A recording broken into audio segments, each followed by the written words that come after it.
Bonjour. Aujourd'hui, dans le cadre du sujet la Chine, l'Asie et les États-Unis, on va s'intéresser à la deuxième partie de l'analyse du sujet, mais cela n'empêche de faire un petit rappel donc de la première partie que nous avons déjà schématisée. La vidéo est disponible sur la chaîne YouTube, vous pouvez la voir encore une fois pour comprendre la continuité de ce qui va y arriver dans la deuxième et la troisième vidéo. Alors le sujet s'articule sur deux puissances étatiques et une ère continentale. Dans la première vidéo, je me suis intéressé à analyser la relation entre l'espace, c'est-à-dire l'Asie, et la Chine. Alors, durant cette vidéo, on a essayé de répondre à plusieurs questions. La première concernant le poids et place de la Chine en Asie. Qu'est l'Asie pour la Chine? Troisième, les modes de relation entre la Chine et l'Asie. Quatrième question, que représente la Chine pour les autres États asiatiques? Alors la réponse à toutes ces questions, vous allez donc les trouver au niveau donc de la vidéo disponible sur la chaîne, sur ma chaîne YouTube. Alors je vous invite à voir donc la part numéro 1. Maintenant la part numéro 2, on va la consacrer à parler donc du poids et place des États-Unis en Asie. C'est-à-dire on va s'intéresser à analyser la relation entre la deuxième puissance, c'est-à-dire les États-Unis, et l'ère continentale, l'Asie. Alors commençons par l'intérêt économique. L'Asie représente toujours un intérêt économique pour l'Asie depuis le 19e siècle avec le Commodore Perry et l'ouverture forcée des ports japonais. Deuxième intérêt, une pluie de dollars, l'aide américaine, les IDE et délocalisation lors de la guerre froide. Rappelons donc les années 80, donc lorsque General Electric, premier importateur de Taïwan, s'est investi en Asie. Alors les aides américaines, les IDE, les délocalisations ont été donc la force motrice du développement de l'Asie, surtout dans ses relations avec son allié traditionnel, je parle du Japon. Troisième, 1983, les échanges transpacifiques dépassent en valeur les échanges transatlantiques.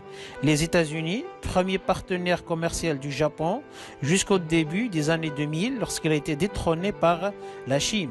Alors à partir des années 80, on constate donc un engouement très important des États-Unis vis-à-vis donc de son espace transpacifique. D'accord? Je parle donc de l'Asie et le Pacifique. Deuxième question, quelle Asie pour les États-Unis? C'est-à-dire donc, quelle est l'Asie que cherchent à créer les États-Unis? Alors, les États-Unis se posent encore protecteurs et modernisateurs de l'Asie dès le début du XXe siècle. Alors, dans ses relations avec le Japon, avec la Corée du Sud, avec plusieurs pays asiatiques, les États-Unis se considèrent toujours comme étant un protecteur. Les objectifs stratégiques des États-Unis en Asie. Qu'est-ce que cherchent du point de vue stratégique les États-Unis en Asie? Alors, les interventions militaires américaines en Asie, on parle du guerre du Pacifique, 1941-45, la guerre de la Corée, 1950-1953, la guerre du Vietnam, 1962-73, nous montrent que cette zone du monde représente un intérêt stratégique pour les États-Unis. N'oubliez pas aussi donc la volonté toujours des États-Unis de contrôler ce monde asiato-pacifique. Deuxième intérêt, le rapprochement avec la Chine qui a commencé en 1971-1979 avec donc la désignation donc de la Chine comme étant une puissance donc mondiale. Le retour de l'intérêt face à l'émergence asiatique du XXe siècle, pivot donc le stratégique asiatique ou rééquilibrage de la politique américaine vers l'Asie, ce qu'on appelle donc le rebalancing. Alors à partir donc des années 2000, on constate que il y a un certain donc rééquilibrage des relations donc des Américains vers l'Asie. Que représentent les États-Unis pour les pays asiatiques?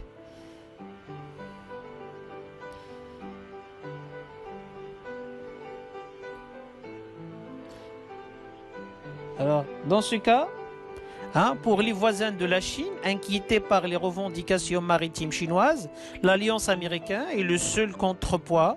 Dans une alliance de revers, les États-Unis sont indispensables. Je parle ici par exemple donc de la Corée du Sud, je parle de l'Inde.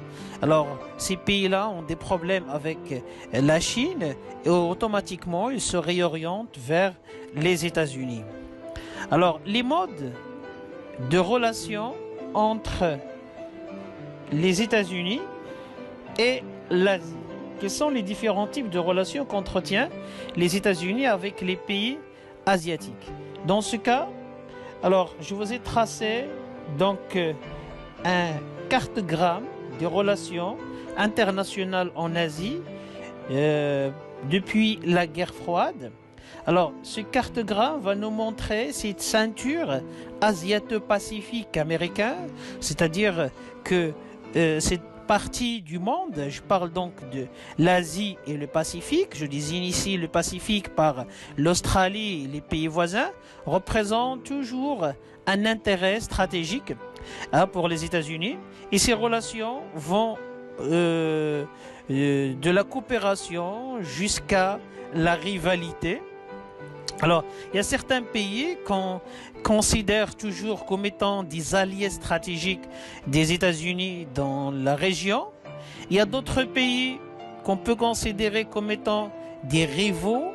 Il y a d'autres pays qui ont un statut un petit peu instable, c'est-à-dire à la fois des alliés et à la fois donc des rivaux pour les États-Unis, mais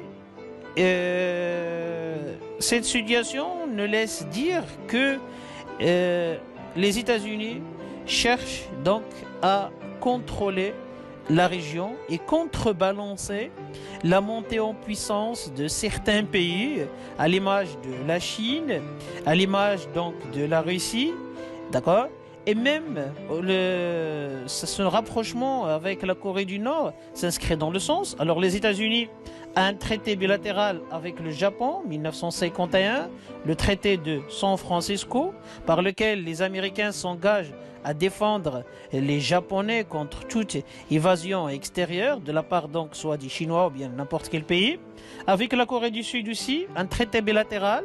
Donc vous remarquez bien, ces relations sont beaucoup plus gouvernées par des traités bilatéraux. 1953 avec la Corée du Sud, un autre traité avec le Taïwan, 1954. Ce traité-là n'a pas été félicité par la Chine, c'est tout à fait normal. Un autre traité avec les Philippines, 1951. Toujours, ce sont des traités de défense commune et de coopération militaire. Traité avec Thaïlande, 1948. Un autre traité avec le regroupement de l'ASEAN, 1967. Un autre traité avec Bagdad, avec Pakistan plutôt, le pacte de Bagdad, 1955-1979.